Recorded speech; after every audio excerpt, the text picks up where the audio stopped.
Welcome back. This week we are talking about desensitizing our dogs to different stimulus. A stimulus is just an event or something that happens externally from the dog that they can react to or react with. So it could be something from opening the front door to getting into the car to sitting down to eat, to grabbing your shoes or leashes.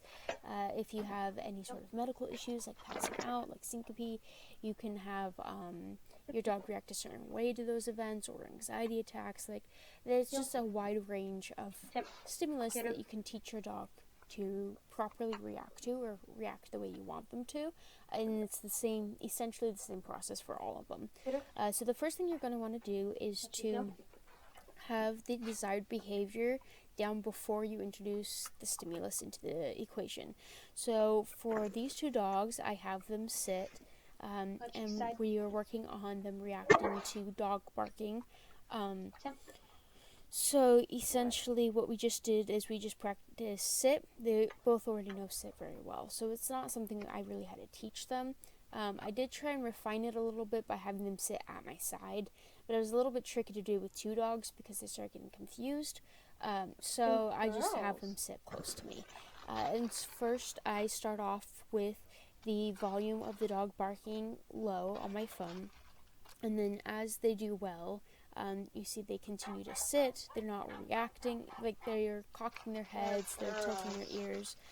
So they are listening to it and are intrigued by it, but they're not barking in response. They're not getting super energized. They're staying in a sitting position. So that's what I'm rewarding for. Essentially that impulse control and that ability to ignore the stimulus and stay in the sitting position. If they do, and you will see this in the video, if they do stop sitting down or doing the desired behavior and wander off, I take a step back, I turn the volume down a little bit lower, and I ask them to sit again, and I keep working on it. And that way I'm setting them up for success. You want to keep these sessions short. You don't want to push them too far, too quickly, because then they'll fail, or they're more likely to fail, and we don't want to set our dogs up for failure.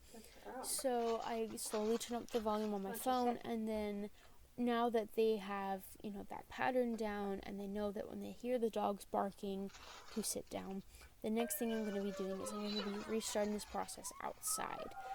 So same thing, asking for the sit, showing that they know the behavior, and then slowly turning up the volume on my phone to the point where we're back at that same point, and they're still sitting. Then once they're able to do that step, the next step is to interact with a dog in real life.